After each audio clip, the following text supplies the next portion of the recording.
سابق D G I S آئی اور سابق chairman joint chiefs of staff committee general Akhtar Abdur الرحمان، جنہیں فاتح افغانستان کہا جاتا ہے، جہاد افغانستان سے متعلق ان کی پالیسی یہ تھی کہ کابل مسٹ برن، مگر جب جہاد کے شعلے بھڑک اٹھے تو اسلام آباد بھی اس آگ سے محفوظ نہ رہ سکا۔ ایک بچہ جو 4.5 سال کی عمر میں یتیم ہو گیا، ترقی کی منازل طے کرتا ہوا پاکستان کی بڑی فوج میں 4 سٹار جنرل کیسے بنا؟ کیا یہ سچ ہے کہ جنرل ضیاء الحق نے محض ذاتی وفاداری کو مقدم جانتے ہوئے نہ صرف اختر عبد الرحمان کو ڈی جی آئی ایس آئی بنایا بلکہ جنرل کے رینک میں ترقی دی؟ حالانکہ جنرل اختر عبد الرحمان نے نہ تو انٹیلیجنس کا کوئی کورس کیا ہوا تھا اور نہ ہی کبھی انہوں نے کور کمانڈ کی تھی۔ کیا سانحہ اوجڑی کیمپ کے ذمہ دار جنرل اختر عبد الرحمان تھے؟ جنرل اختر عبد الرحمان کی زندگی پر فاتح افغانستان کے نام سے کتاب لکھنے والے کالم نگار ہارون الرشید تو کہتے ہیں کہ جنرل صاحب کے پاس گنتی کے چند جوڑے تھے، ذاتی گاڑی تک نہیں تھی، ان کے بچوں نے بیرون ملک ہوٹلوں پر برتن دھوئے، تو پھر اتنی بڑی کاروباری سلطنت کیسے کھڑی ہو گئی؟ سوئس اکاؤنٹس میں ڈالروں کے ڈھیر کیسے لگ گئے؟ ہارون الرشید ہی نہیں، مسلم لیگ نون کے سینیٹر عرفان صدیقی نے بھی جنرل اختر عبد الرحمان کی شان میں ایک کتاب لکھی جس میں انہیں 20ویں صدی کا عظیم سپہ سالار ہی قرار نہیں دیا گیا بلکہ یہ بھی لکھا گیا ہے کہ گوریلا جنگ کے لیے مشہور چے گویرا زندہ ہوتا تو جنرل اختر عبد الرحمان کی شاگردی اختیار کرتا۔ مگر حقیقت کیا ہے؟ ترازو کے سلسلے پاکستان کے جرنیل میں جنرل اختر عبد الرحمان کے حوالے سے اس خصوصی سیریز میں ہم تاریخی حقائق کی روشنی میں یہی جاننے کی کوشش کریں گے۔ اس حوالے سے پہلی قسط کے ساتھ میں ہوں بلال غوری اور آپ دیکھ رہے ہیں ترازو۔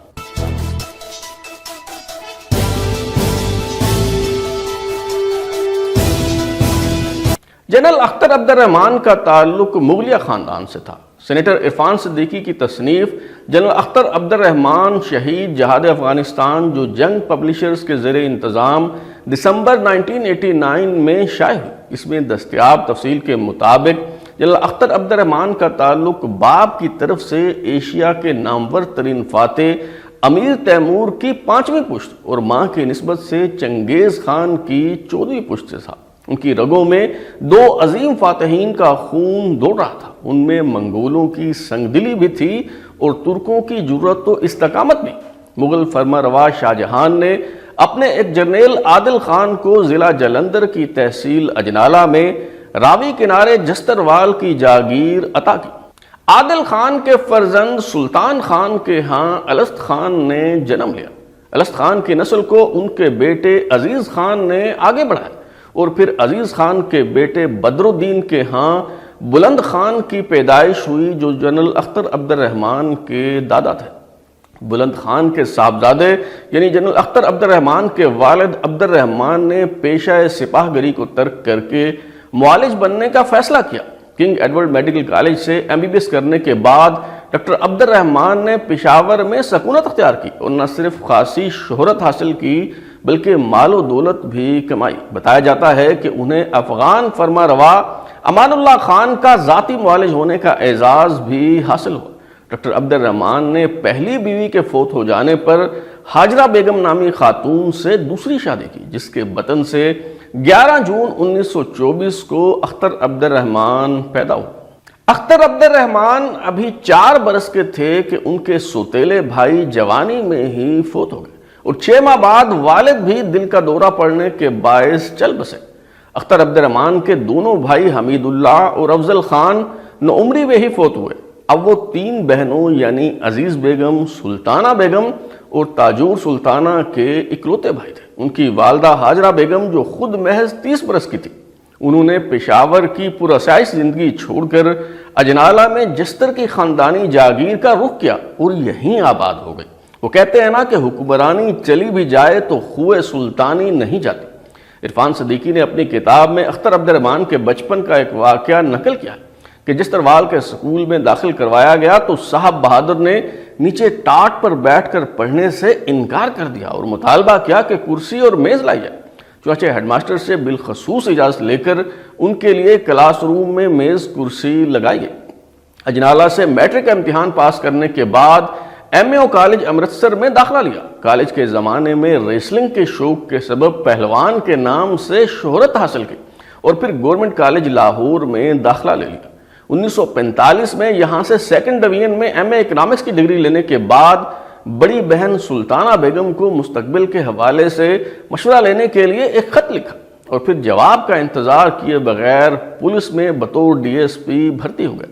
ہمشیرہ سلطانہ بیگم جو شادی کے بعد ناگپور میں مقیم تھی، انہوں نے ناپسندیدگی کا اظہار کیا اور کہا کہ تم فوج میں جاؤ، سپاہ گری ہمارا خاندانی پیشہ ہے۔ چنانچہ اختر عبد الرحمن نے پولیس کی نوکری چھوڑ دی اور بطور commission officer Royal Indian army میں بھرتی ہونے کے لیے درخواست دے دی۔ توپ خانے میں بطور سیکنڈ لیفٹیننٹ بھرتی ہونے والے اختر عبد الرحمن تقسیم ہندوستان کے وقت مشرقی پنجاب میں تعینات تھے۔ اختر عبد الرحمن نے کشمیر کے محاذ پر بھارت کے ساتھ ہونے والی پہلی جنگ میں حصہ لیا اور 9 سے 10,000 فٹ بلندی پر موجود پانڈو ٹیکری فتح کرنے کا کریڈٹ انہیں دیا جاتا ہے۔ اس کے بعد انہوں نے 1965 اور 1971 کی جنگ میں بھی حصہ لیا۔ اختر عبد الرحمن بطور بریگیڈیئر قصور سیکٹر میں تعینات تھے، لیکن ان دونوں جنگوں میں کوئی قابل ذکر مہم جوئی ان سے منسوب نہیں۔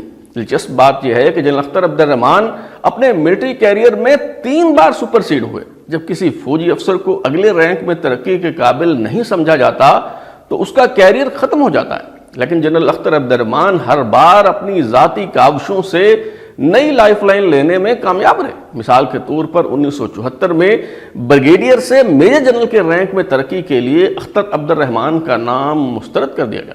ہارون رشید کی کتاب فاتح، جسے جنرل صاحب کی باضابطہ سوانح حیات سمجھا جاتا ہے، اس میں بتایا گیا ہے کہ یہ 1974 کے موسم گرما کا آغاز تھا جب بریگیڈیئر کے اہل خانہ نے اسے مضطرب پایا۔ اس کے اہل خانہ متفکر تھے، جیسا کہ اس کا مزاج تھا کہ وہ اپنے خاندان سے اپنی ذات کے بارے میں کوئی چیز راز نہ رکھتا تھا۔ آخر ایک روز اس نے انہیں بتایا کہ وہ میجر جنرل کے طور پر ترقی حاصل کرنے میں ناکام رہا۔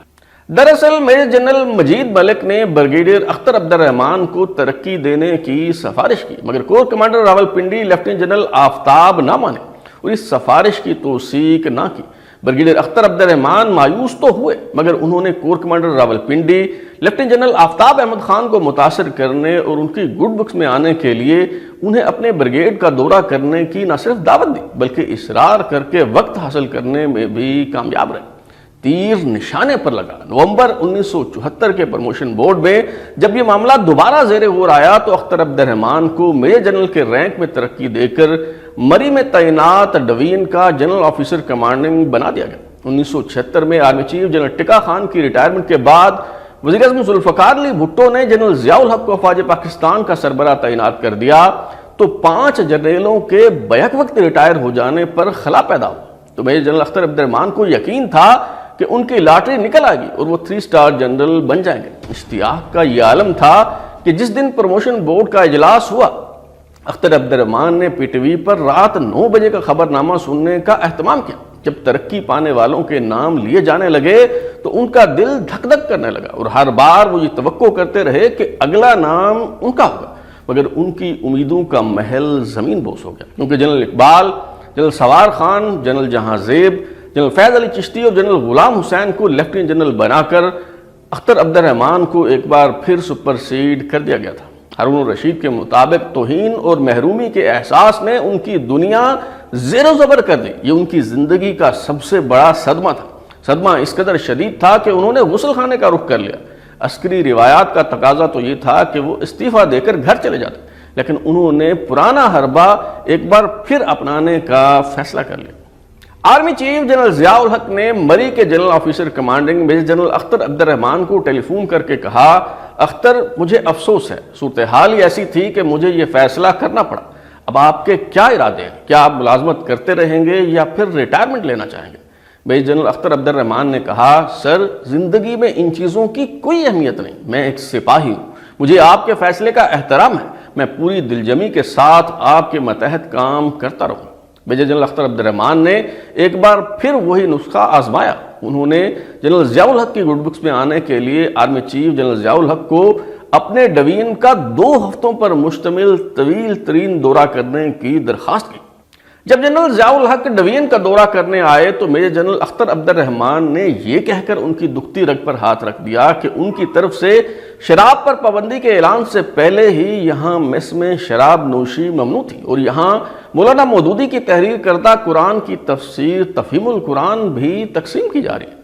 جنرل ضیاء الحق کے لیے مری کے وی آئی پی آفیسرز میس میں شیخوپورہ سے خصوصی طور پر منگوائے گئے چاولوں کا ذائقہ دار پلاؤ پکایا گیا۔ یہ بھی معلوم ہوا کہ جنرل اختر عبد الرحمان گرائی ہیں کیونکہ ضیاء الحق کی طرح ان کا تعلق بھی جلندھر سے۔ قصہ مختصر یہ کہ دورہ کامیاب رہا اور دونوں کے درمیان ذاتی تعلق استوار ہو گئے۔ جنرل ضیاء الحق نے 5 جولائی 1977 کو وزیر اعظم ذوالفقار علی بھٹو کی حکومت کا تختہ الٹ کر اقتدار پر قبضہ کر لیا۔ آپریشن فیئر پلے پر عمل درآمد کی ذمہ داری تو corps commander Rawalpindi lieutenant general Faiz Ali Chishti کی تھی، مگر بطور division commander major general Akhtar Abdur Rahman کا کردار بھی بہت اہم رہا۔ ہارون الرشید کی کتاب فاتح میں تو یہ تاثر دیا گیا ہے کہ جنرل اختر عبد الرحمان نے مارشل لاء کی مخالفت کی، مگر یہ بات حقائق کے منافی ہے۔ جنرل فیض علی چشتی اپنی خود نوشت بیٹریلز آف اینادر کائنڈ میں بتاتے ہیں کہ میجر جنرل اختر عبد الرحمان انتظامی امور کے نگران تھے۔ وزیر اعظم ذوالفقار علی بھٹو اور ان کی کابینہ کے علاوہ پی این اے کے جن رہنماؤں کو حراست میں لیا گیا انہیں میجر جنرل اختر عبد الرحمان کے زیر انتظام مری میں ہی رکھا گیا۔ مارشل لاء نافذ ہونے کے 6 ماہ بعد فوج میں بڑے پیمانے پر اکھاڑ پچھاڑ ہوئی تو میجر جنرل اختر عبد الرحمان کو جی ایچ کیو میں ایڈجوٹنٹ جنرل تعینات کر دیا گیا۔ میجر جنرل اختر عبد الرحمان کی ترقی کا معاملہ ایک بار پھر پروموشن بورڈ میں زیر غور آیا، مگر کور کمانڈرز کی مخالفت کے باعث فیصلہ نہ ہو سکا۔ مگر پھر ایک ایسا واقعہ پیش آیا جس نے نہ صرف جنرل اختر عبد الرحمان کو جنرل ضیاء الحق کے قریب ترین اور بااعتماد ساتھیوں کی صف میں لا کھڑا کیا، بلکہ ان کی پروموشن کا مسئلہ بھی حل ہو گیا۔ ذوالفقار علی بھٹو کی پھانسی کے بعد یہ افواہیں زیر گردش تھیں کہ جنرل ضیاء الحق ویسے ہی جنرل چشتی کو مرشد نہیں کہتے تھے، بلکہ در حقیقت 5 جولائی 1977 کی فوجی بغاوت کے ماسٹر مائنڈ وہی ہے، اور بہت جلد وہ جنرل ضیاء الحق کی چھٹی کروا کے خود عنان اقتدار پر قبضہ کر لیں گے۔ جنرل اختر عبد الرحمان کی سوانح حیات میں دستیاب تفصیل کے مطابق مئی 1979 میں جب وہ بطور adjutant general G H Q میں خدمات سر انجام دے رہے تھے تو corps commander Rawalpindi general Faiz Ali Chishti نے انہیں چکلالہ ہیڈ کوارٹرز آنے کی دعوت دی۔ جنرل چشتی نے واضح اور دو ٹوک الفاظ میں جنرل اختر عبد الرحمان کو کہا کہ انہوں نے صدر ضیاء الحق کا تختہ الٹنے کا فیصلہ کیا ہے کیونکہ انہوں نے ملک کو تباہی کے راستے پر ڈال دیا ہے۔ جنرل اختر عبد الرحمان وہاں سے سیدھے ہارلے اسٹریٹ اپنے گھر چلے گئے اور جنرل ضیاء الحق کو صورتحال سے آگاہ کرنے کا فیصلہ کیا۔ ٹیلی فون پر رابطہ کرنے کے بعد جنرل اختر عبد الرحمان آرمی ہاؤس گئے اور جنرل ضیاء الحق کو جنرل چشتی کے ساتھ ہونے والی گفتگو کی تفصیلات بتا دی۔ کمانڈر 10 کور لیفٹیننٹ جنرل فیض علی چشتی جب تک ریٹائر نہیں ہو گئے ان شکوک و شبہات کا اظہار کیا جاتا رہا کہ کسی دن وہ جنرل ضیاء الحق کا تختہ الٹ کر عنان اقتدار پر قبضہ کر لیں گے۔ جنرل چشتی کا خیال ہے کہ اس طرح کی من گھڑت کہانیاں اور فسانے اس وقت کے D G I S I lieutenant general Akhtar Abdur Rahman اور اس کے سٹاف کے تراشے ہوئے تھے۔ جنرل چشتی کے مطابق وہ تو جنرل ضیاء الحق کے محافظ تھے اور انہیں سازشوں سے بچانے میں مصروف رہے۔ ان کا دعویٰ ہے کہ جب تک وہ راولپنڈی میں موجود رہے اور اس مضبوط قلعہ کو سنبھالے رکھا کسی کو جنرل ضیاء الحق کا تختہ الٹنے کی جرت نہیں ہوئی۔ جب وہ یعنی جنرل چشتی 15 دن کے لیے کینیڈا گئے ہوئے تھے تو میجر جنرل تجمل نے جنرل ضیاء الحق کے خلاف فوجی بغاوت کی کوشش کی لیکن ناکام رہے۔ لیفٹیننٹ جنرل فیض علی چشتی اپنی کتاب دی بیٹلز آف اینادر کائنڈ کے صفحہ نمبر 84 پر لکھتے ہیں کہ میں جنرل ضیاء الحق کے پاس گیا اور انہیں بتایا کہ میری طرف سے آپ کی حکومت کا تختہ الٹائے جانے کی افواہوں میں کوئی صداقت نہیں۔ میں نے انہیں بتایا کہ اگرچہ ان کے دفتر، رہائش گاہ، جنرل ہیڈ کوارٹرز، ایوان صدر، C M L A secretariat سمیت ہر جگہ ان کے زیر کمان فوجی محافظ تعینات ہیں، مگر اس کے باوجود کبھی یہ خیال ذہن میں نہیں آیا کہ وہ جنرل ضیاء کا تختہ الٹ دیں۔ چنانچہ میں نے پہلے سے ٹائپ کیا ہوا اپنا استعفیٰ انہیں پیش کیا اور کہا کہ اسے اپنے پاس رکھیں، جب بھی ضروری سمجھیں اسے استعمال کر لیں۔ میں نے انہیں کہا کہ ہو سکتا ہے میں غریب ہوں مگر بے وفائی میرے خون میں شامل نہیں ہے۔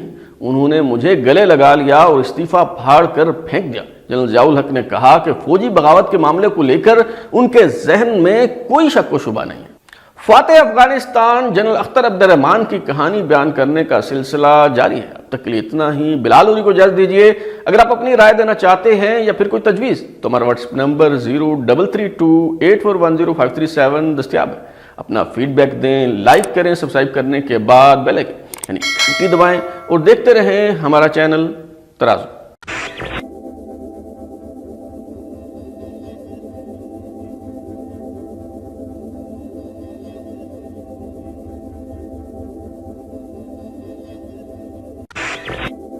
جنرل اختر عبد الرحمان DGISI تھے تو جنرل ضیاء الحق نے سائیکل سواری کا ناٹک کیا اور اس دوران اسلام آباد میں امریکی سفارت خانے کی عمارت کو آگ لگا دی۔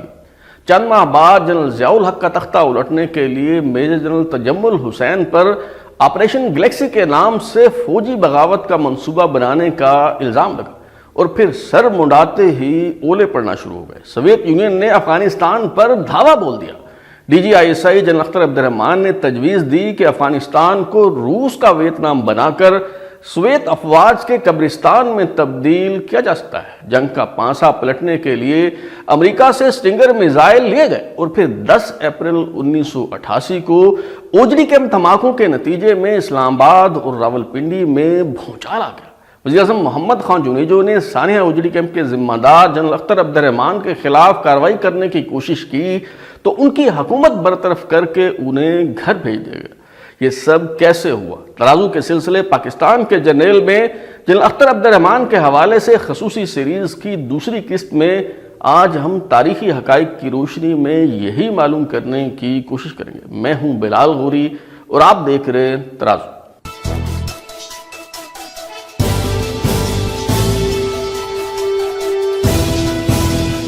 کور کمانڈر راولپنڈی جنرل فیض علی چشتی سے متعلق جھوٹی افواہیں پھیلا کر میجر جنرل اختر عبد الرحمان جنرل ضیاء الحق کی قربت حاصل کر چکے تھے۔ یہی وجہ ہے کہ جون 1979 میں جب DGISI جنرل محمد ریاض خان دل کا دورہ پڑنے سے انتقال کر گئے تو جنرل ضیاء الحق نے میجر جنرل اختر عبد الرحمان کو ISI کا نیا ڈائریکٹر جنرل تعینات کرنے کا فیصلہ کیا۔ میجر جنرل اختر عبد الرحمان نے اس خواہش کا اظہار کیا کہ انہیں اگلے رینک میں ترقی دے کر اس منصب پر تعینات کیا جائے۔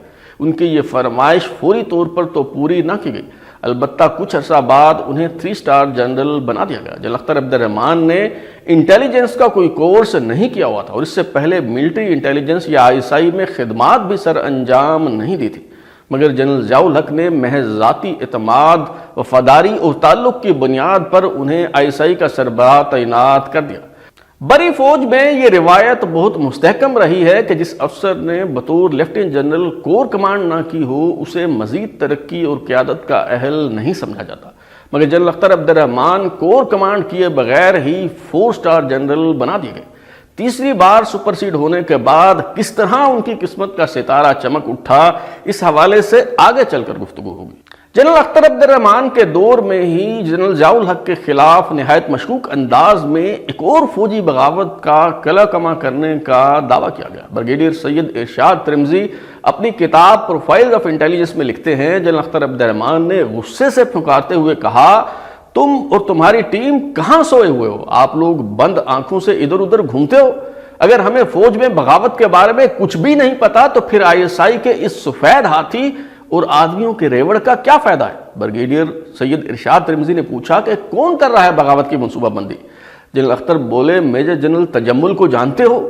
بریگیڈیئر ارشاد ترمزی نے جواب دیا، جی، اگر میری یادداشت ٹھیک ہے تو بغاوت کی منصوبہ بندی کرنے پر انہیں ملازمت سے ریٹائر کیا جا چکا ہے۔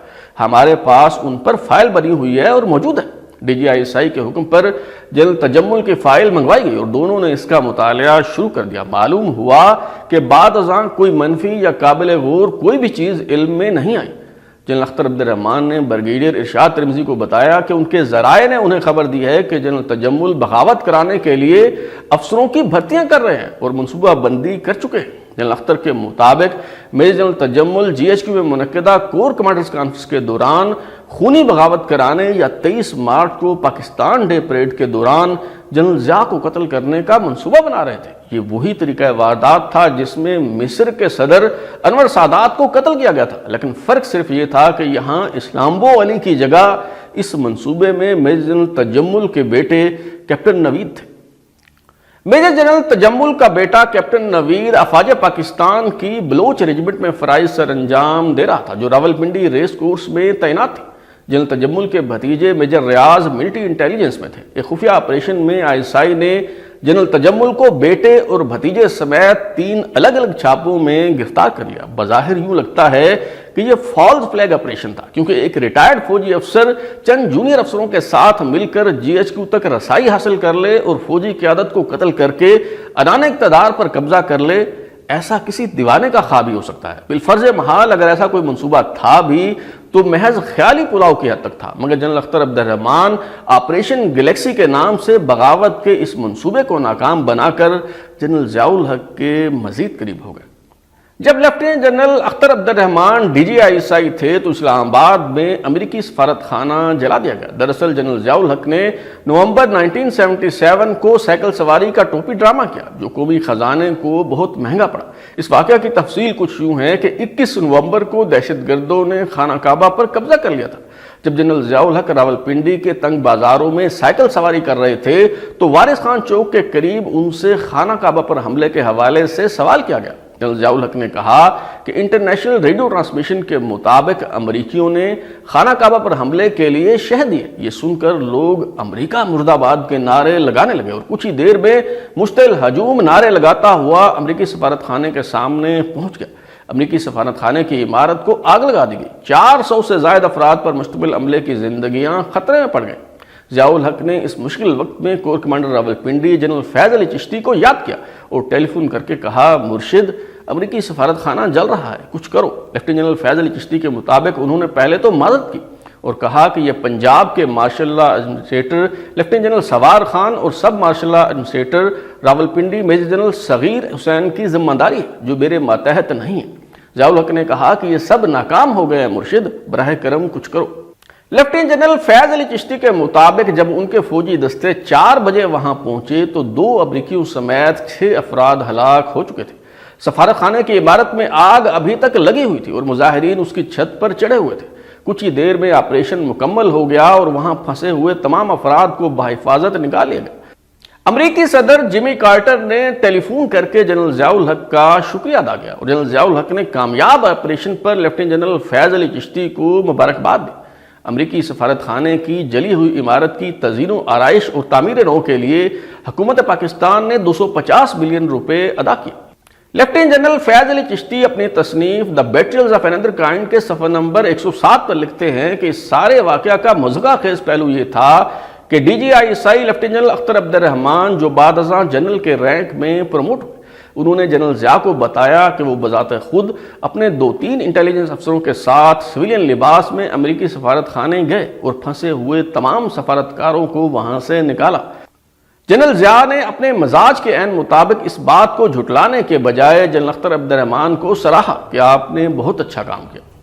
لیفٹیننٹ جنرل اختر عبد الرحمان کو ISI کی قیادت سنبھالے ابھی چند ماہ ہی ہوئے تھے کہ سوویت یونین نے افغانستان پر دھاوا بول دیا۔ بریگیڈیئر یوسف اپنی کتاب دا بیئر ٹریپ میں لکھتے ہیں کہ سوویت فوج کے افغانستان میں داخل ہونے کے بعد جنرل ضیاء الحق نے DGISI جنرل اختر عبد الرحمان کو ایک اسیسمنٹ رپورٹ تیار کرنے کو کہا تاکہ مستقبل کی حکمت عملی کا فیصلہ کیا جا سکے۔ جنرل اختر عبد الرحمان نے اپنی رپورٹ میں لکھا کہ افغانستان کو روس کا ویتنام بنا کر سوویت افواج کے قبرستان میں تبدیل کیا جا سکتا ہے۔ جنرل اختر عبد الرحمان نے تجویز دی کہ عسکریت پسندی کا راستہ اختیار کرتے ہوئے افغان گوریلا مجاہدین کی مدد کی جائے۔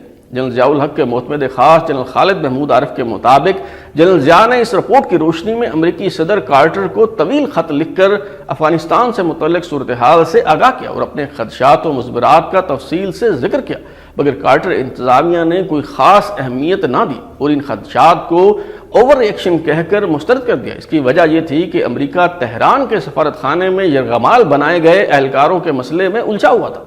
کچھ عرصہ بعد جب کابل میں امریکی سفیر کو قتل کر دیا گیا تو کارٹر انتظامیہ متوجہ ہوئی۔ جب امریکی انتظامیہ نے پاکستان کو صورتحال سے نمٹنے کے لیے $400 ملین کی فوجی امداد دینے کی پیشکش کی اور امریکی قومی سلامتی کے مشیر ڈاکٹر برزنسکی نے اسے سیڈ منی یعنی تخمِ زر قرار دیا، جس کا مطلب یہ تھا کہ دراصل یہ امداد کا وہ بیج ہے جو بعد ازاں بڑھ کر تناور درخت بن جائے گا۔ مگر اب جنرل ضیاء الحق کی باری تھی۔ حکومت پاکستان نے اس امداد کو پینٹ کہہ کر مسترد کر دیا۔ یہ زو بینی اصطلاح تھی کیونکہ امداد کم ہونے کے علاوہ اس میں صدر جمی کارٹر کے حوالے سے گہرا طنز پوشیدہ تھا، کیونکہ صدر جمی کارٹر کا مونگ پھلی کا کاروبار تھا۔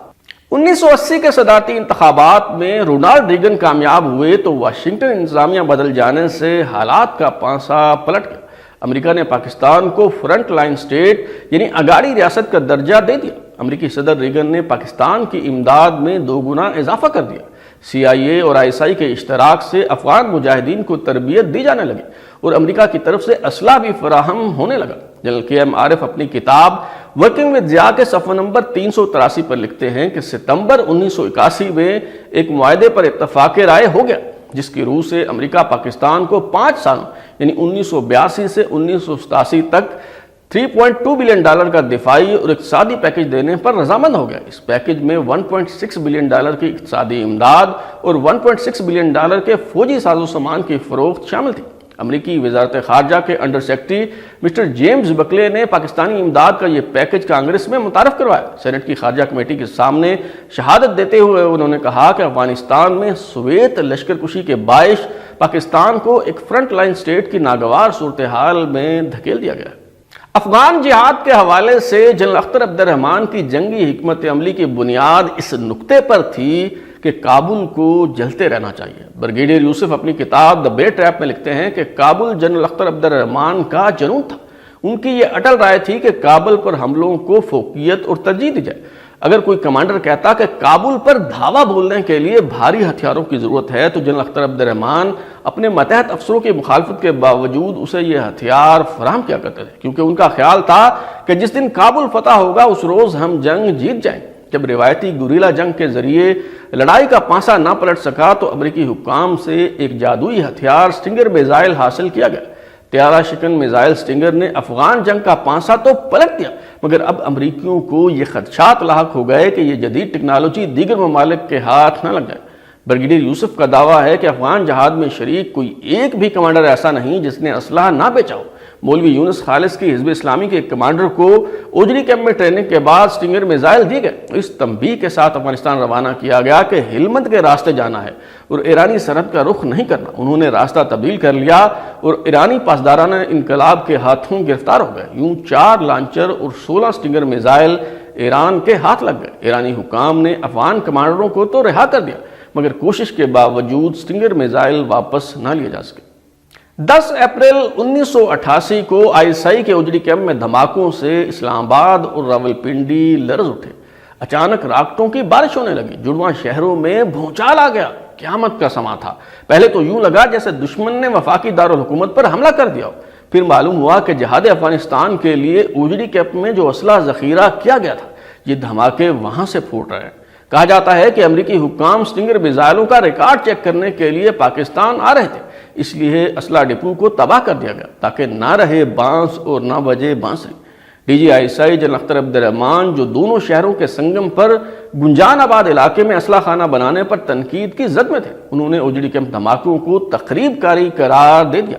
جنرل فیض علی چشتی اپنی خود نوشت بیٹریلز آف انادر کائنڈ میں دعویٰ کرتے ہیں کہ جب وہ کور کمانڈر راولپنڈی تھے تو جنرل اختر عبد الرحمان ان کے پاس آئے اور ریجمنٹل سینٹر میں اوجری کیمپ کے قریب جگہ مانگی تاکہ مجاہدین کے لیے وہاں اسلحہ اور گولہ بارود ذخیرہ کیا جا سکے۔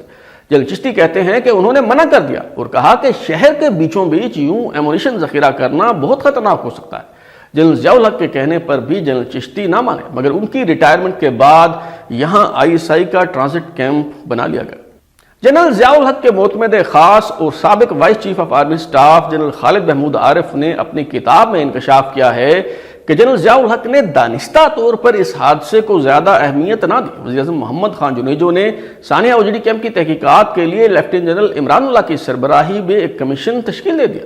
جنرل ضیاء الحق اس معاملے کو دبانا چاہتے تھے، اس لیے 29 مئی 1988 کو وزیر اعظم محمد خان جنیجو کو گھر بھیج دیا گیا۔ اگرچہ جنرل اختر عبد الرحمان اب chairman joint chiefs of staff committee بن چکے تھے اور ISI کے DG کا منصب لیفٹیننٹ جنرل حمید گل نے سنبھال رکھا تھا، مگر ثانیہ اوجری کیمپ کی ذمہ داری جنرل اختر عبد الرحمان پر ہی عائد ہوتی ہے، کیونکہ یہ کیمپ انہی کے دور میں قائم ہوا اور کئی برس گزر جانے کے باوجود گنجان آباد علاقے سے دور منتقل نہیں کیا گیا۔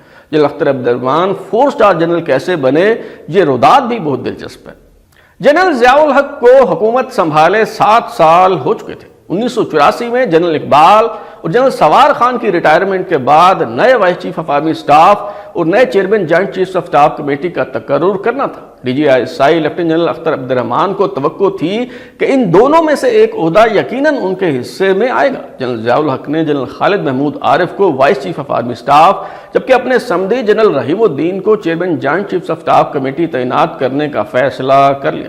لیفٹیننٹ جنرل اختر عبد الرحمان سے وعدہ کیا گیا کہ بطور ڈی جی آئی ایس آئی ہی انہیں 4 اسٹار جنرل بنا دیا جائے گا، مگر یہ وعدہ وفا نہ ہو سکا تو جنرل اختر عبد الرحمان کو ایک بار پھر مایوسی کا سامنا کرنا پڑا۔ 3 سال بعد مارچ 1987 میں جب جنرل کے ایم عارف اور جنرل رحیم الدین کی ریٹائرمنٹ کا موقع آیا تو جنرل ضیاء الحق نے جلندھر گروپ سے تعلق رکھنے والے ایک اور جنرل جنرل اختر عبد الرحمان کو نوازنے کا فیصلہ کیا اور chairman joint chief of staff committee تعینات کر دیا گیا۔ فاتح افغانستان جنرل اختر عبد الرحمان کی کہانی بیان کرنے کا یہ سلسلہ جاری ہے۔ اب تک کے لیے اتنا ہی۔ بلال ہوئی کو اجازت دیجیے۔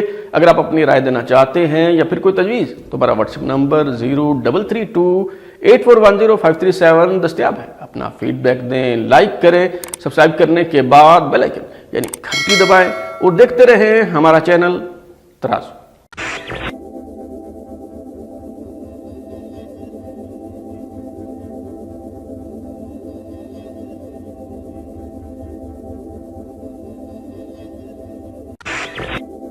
جنرل اختر عبد الرحمان بچپن میں یتیم ہو گئے۔ والد نے جو ترکہ چھوڑا تھا وہ تعلیم و تربیت اور شادی بیاہ پر خرچ ہو گئے۔ جب فوج کی نوکری کر رہے تھے تو اپنا گھر اور ذاتی گاڑی تک دستیاب نہیں تھی۔ ان کی سوانح حیات میں دستیاب معلومات کے مطابق فوجی ملازمت کے دوران ملنے والا واحد رہائشی پلاٹ انہوں نے بیچ ڈالا۔ جنرل اختر عبد الرحمان کے ممدوح دعویٰ کرتے ہیں کہ ان کی زندگی کا بیشتر حصہ انہوں نے 2 پتلونوں، 2 بشرٹس اور 1 آدھ شلوار قمیض میں گزار دیا۔ ان کے بچے بیرون ملک ہوٹلوں پر برتن دھوتے رہے، لیکن یہ ایسے متبرک برتن تھے کہ ان کے بچوں کی زندگی چمک اٹھی۔ اور آج جنرل اختر عبد الرحمان کے بیٹوں کی کاروباری سلطنت کئی ملکوں تک پھیلی ہوئی ہے۔ کچھ عرصہ قبل جب بین الاقوامی نجی بینک کریڈٹ سوئس کے صارفین کی خفیہ معلومات لیک ہوئی اور جرمن اخبار نے دا سوئس سیکرٹس کے نام سے کرپشن، منی لانڈرنگ اور منشیات کی اسمگلنگ سے جمع کیے گئے $100 ارب سے متعلق 18,000 کھاتہ داروں کی تفصیلات شائع کی تو ان میں جنرل اختر عبد الرحمان کے صاحبزادوں کے نام بینک اکاؤنٹ بھی سامنے آئے جن میں $12.9 ملین رکھے گئے تھے۔ سوال تو یہ بھی ہے کہ 70 کی دہائی میں جب اختر عبد الرحمان فوج میں بریگیڈیئر تھے اور ان کی تنخواہ میں بامشکل گھر چلایا جا سکتا تھا تو انہوں نے اپنے 4 بیٹوں کو پڑھنے کے لیے بیرون ملک بھیج دیا۔ بیرون ملک رہائش اور تعلیم کے اخراجات کیسے پورے ہوئے؟ اور پھر کیا یہ مفادات کا ٹکراؤ اور بہت بڑا تضاد نہیں تھا کہ D G I S I general Akhtar Abdur Rahman اس خطے میں امریکی سرپرستی میں برپا کی گئی سب سے بڑی گوریلا جنگ کے نگران تھے؟ پاکستانی نوجوانوں کو اس لڑائی میں بطور ایندھن استعمال کیا جا رہا تھا اور ان کے بچے امریکہ میں اعلیٰ تعلیم حاصل کر رہے تھے۔ ترازو کے سلسلے پاکستان کے جرنیل میں جنرل اختر عبد الرحمان کے حوالے سے خصوصی سیریز کی 3ری قسط میں آج ہم یہی جاننے کی کوشش کریں گے۔ میں ہوں بلال غوری اور آپ دیکھ رہے ہیں ترازو۔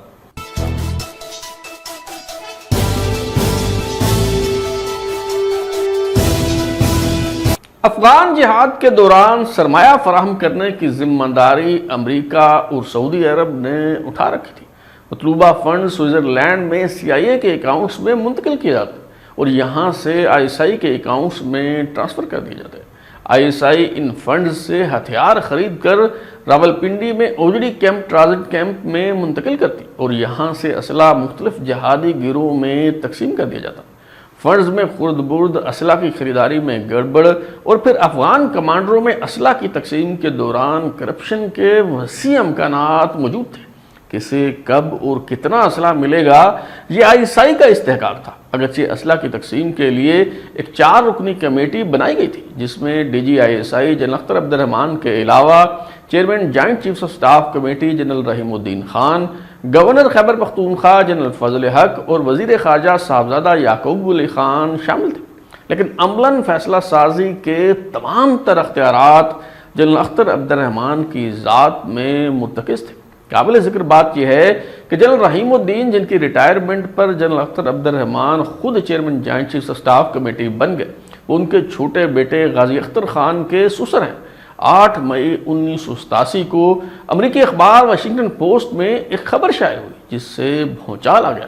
اس خبر کا عنوان تھا افغان ریبل ایڈ انریچز جنرلز۔ اس خبر کے مطابق اخبار کے نمائندے نے پاکستان جا کر تحقیق کی تو معلوم ہوا افغان مجاہدین کے لیے ہتھیاروں کی خریداری کے لیے CIA نے $3 ارب خرچ کیے۔ ان فنڈ سے گوریلا جنگ لڑنے والے افغان مجاہدین کو بہتر ہتھیار تو نہیں ملے، البتہ افواج پاکستان کے بعض جرنیل ضرور ابیر ہو گئے۔ بریگیڈیئر یوسف، جو طویل عرصہ جنرل اختر عبد الرحمان کے ماتحت ISI کی افغان بیورو کے انچارج رہے ہیں، وہ خود اپنی تصنیف دی بیئر ٹریپ میں لکھتے ہیں، بارزاں مجھے معلوم ہوا کہ نام نہاد کوئٹہ اسکینڈل کی وجہ سے مجھے ISI میں تعینات کیا گیا۔ کچھ ماہ قبل ISI میں کرپشن کا ایک اسکینڈل سامنے آیا جس میں ملوث 3 فوجی افسروں کو گرفتار کیا گیا۔ یہ فوجی افسر مجاہدین کمانڈروں کو کوٹا سے زیادہ اسلحہ فراہم کرنے کے لیے رشوت لیا کرتے تھے۔ یہ اضافی ہتھیار صوبہ خیبر پختونخوا میں مہنگے داموں فروخت ہو جاتے تھے۔ ان فوجی افسروں کو کورٹ مارشل کرنے کے بعد قید کر دیا گیا، جبکہ جس بریگیڈیئر کی جگہ مجھے تعینات کیا گیا تھا اسے وہاں سے تبدیل کر دیا گیا۔ یہی وجہ ہے کہ مارچ 1987 میں جب جنرل اختر عبد الرحمان کو 4 اسٹار جنرل کے رینک میں ترقی دے کر chairman joint chief of staff committee تعینات کیا گیا اور ان کی جگہ میجر جنرل حمید گل کو DG ISI بنایا گیا، تو جنرل اختر عبد الرحمان افغانستان سے متعلق معاملات اپنے پاس رکھنے کے خواہاں تھے اور انہوں نے کم از کم 15 دن تک افغان بیورو کا چارج اپنے جانشین کے حوالے نہیں کیا۔ کیا یہ محض اتفاق ہے کہ جب جنرل اختر عبد الرحمان DG ISI تھے اور افغان جہاد کے لیے سوئز اکاؤنٹس میں ڈالر آ رہے تھے تو ان کے بیٹوں کے نام پر سوئٹزرلینڈ میں ہی خفیہ بینک اکاؤنٹ کھولے گئے؟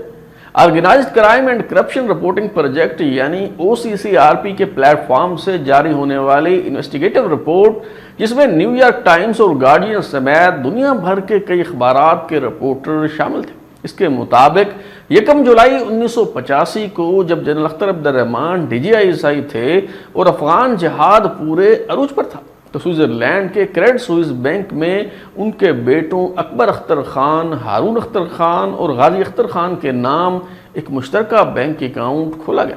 سوئس سیکرٹس کے مطابق اس وقت ان کے بیٹوں کی عمریں 20 سے 30 سال کے درمیان تھی۔ 2003 میں اس سوئس اکاؤنٹ میں $3.7 ملین موجود تھے۔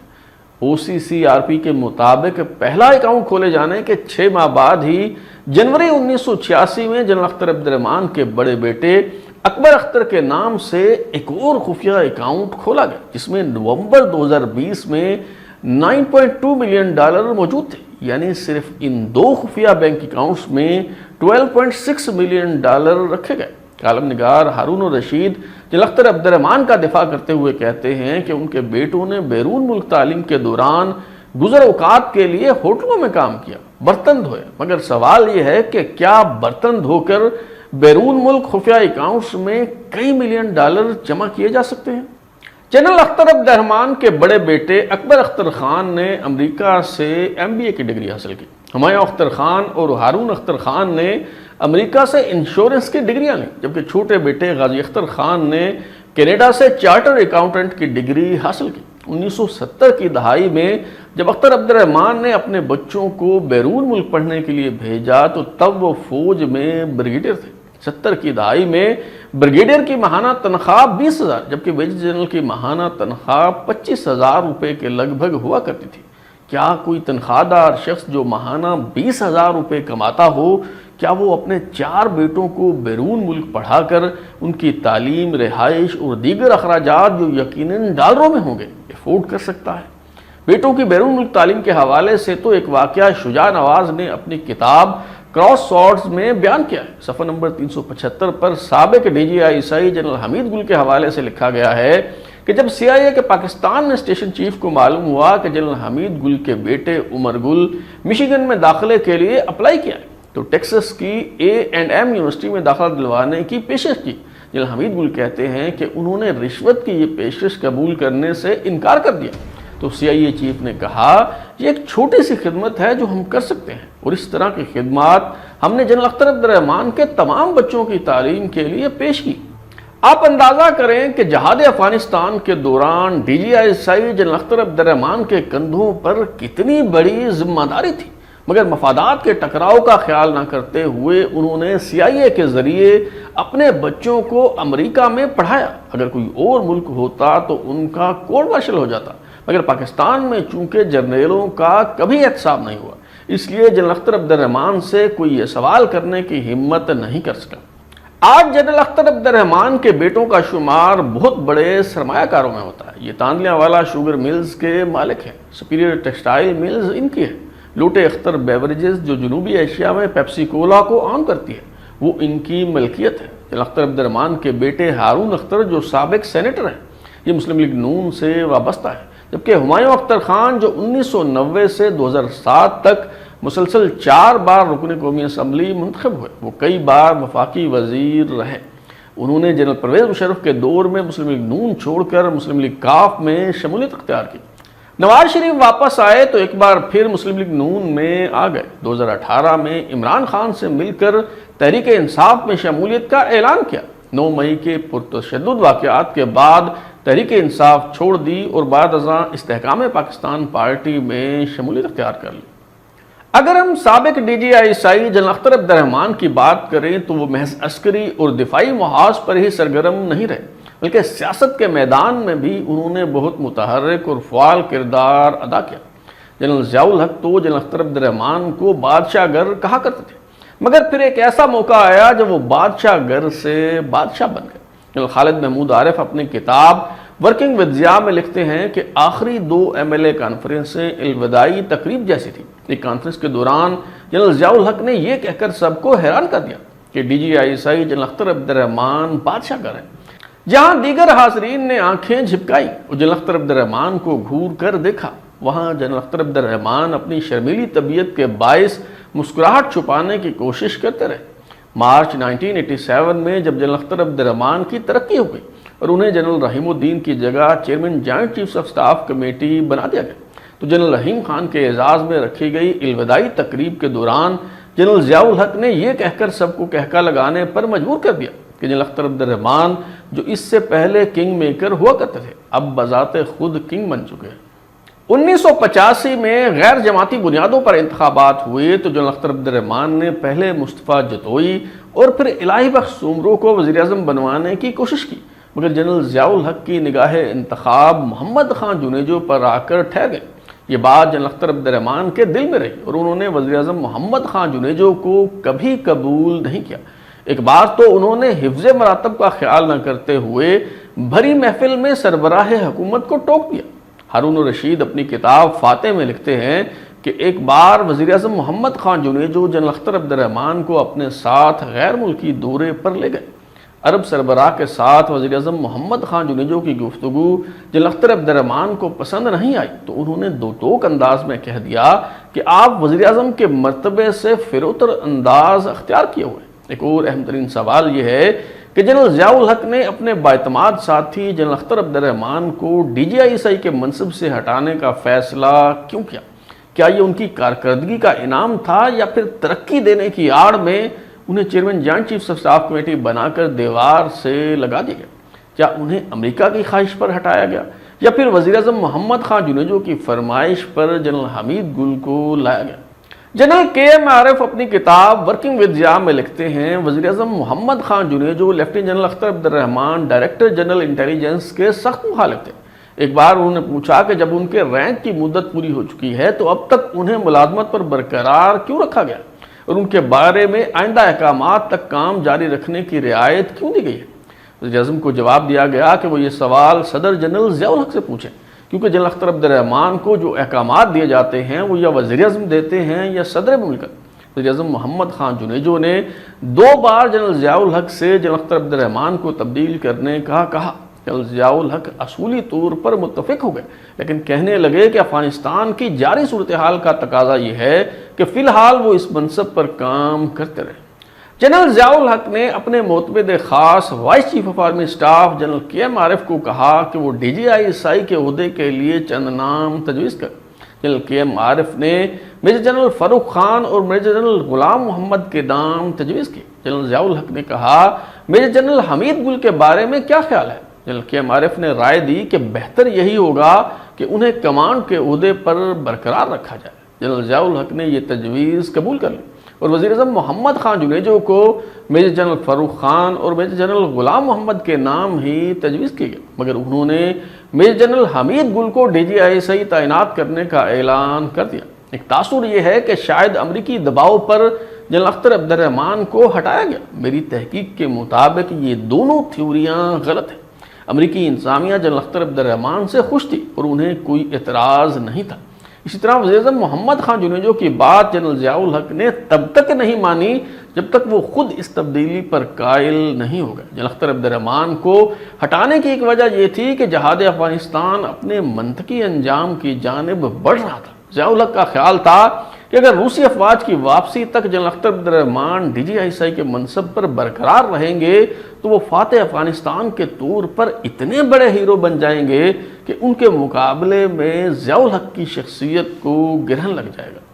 سینیٹر عرفان صدیقی اپنی کتاب جنرل اختر عبد الرحمان شہید جہاد افغانستان میں لکھتے ہیں کہ 16 اگست کی رات بیگم اختر عبد الرحمان نے ایک عجیب و غریب خواب دیکھا۔ وہ اجلے سفید کپڑوں میں ملبوس بیٹھی ہوئی ہیں، کسی انجانے خوف سے پریشان ہیں۔ اچانک ان کے سفید دوپٹے پر رنگ برنگ گوٹا لگ جاتا ہے۔ ہارون اختر کے مطابق ان کے والد اس رات خاصے پریشان لگتے تھے۔ ہارون اختر اور ہمایوں اختر لاہور میں تھے، ان سے ٹیلی فون پر بات کی۔ اکبر اختر اور غازی اختر امریکہ میں تھے، انہیں بھی ٹیلی فون پر تلاش کرتے رہے۔ کوئی غیر معمولی بات ضرور تھی جس نے ان کے مضبوط اعصاب میں ہلچل مچا دی تھی۔ کوئی بہت ہی سنجیدہ مسئلہ ان کے دل و دماغ میں طوفان برپا کر رہا تھا۔ جنرل اختر عبد الرحمان کی اس بے چینی کی وجہ یہ تھی کہ ان کی نوکری خطرے میں تھی۔ جنرل ضیاء الحق کے فرزند اعجاز الحق کا دعویٰ ہے کہ اگست کے آخر میں وہ نیا سیٹ اپ لانے کا فیصلہ کر چکے تھے۔ مصطفیٰ جتوئی نے بطور وزیر اعظم حلف اٹھانا تھا۔ جنرل اختر عبد الرحمان کی چھٹی کروا کے vice chief of army staff general Aslam Beg کو chairman joint chiefs of staff committee تعینات کرنا تھا، جبکہ chief of the general staff lieutenant general Mian Afzaal کو نیا آرمی چیف بنایا جانا تھا۔ اعجاز الحق کا خیال ہے کہ انہی فیصلوں کی بھینک پڑنے پر جنرل اختر عبد الرحمان جنرل ضیاء الحق کے ساتھ ان کے طیارے پر سوار ہوئے اور یہی فیصلے اس طیارے یعنی پاک 1 کی تباہی کا باعث بنے۔ بہرحال 17 اگست 1988 کو جب جنرل ضیاء الحق کا طیارہ تباہ ہوا تو جنرل اختر عبد الرحمان بھی ان کے ساتھ لقمہ اجل بن گئے۔ بلبے میں جنرل اختر عبد الرحمان کی پی کیپ ملی اور ایک فائل جس پر لکھا ہوا تھا chairman joint chiefs of staff committee. اگر آپ 17 اگست 1988 کو ہونے والے اس طیارہ حادثے کی تفصیلات جاننا چاہتے ہیں تو ترازو کی مسٹری سیریز میں اس حوالے سے ایک مکمل سیریز موجود ہے۔ یہ تھی جنرل اختر عبد الرحمان کی کہانی۔ اب تک کے لیے اتنا ہی۔ بلال اوری کو اجازت دیجیے۔ اگر آپ اپنی رائے دینا چاہتے ہیں یا پھر کوئی تجویز تو ہمارا واٹس ایپ نمبر 0332841057 دستیاب ہے۔ اپنا فیڈ بیک دیں، لائک کریں، سبسکرائب کرنے کے بعد بیل آئکن یعنی گھنٹی دبائیں اور دیکھتے رہیں ہمارا چینل ترازو۔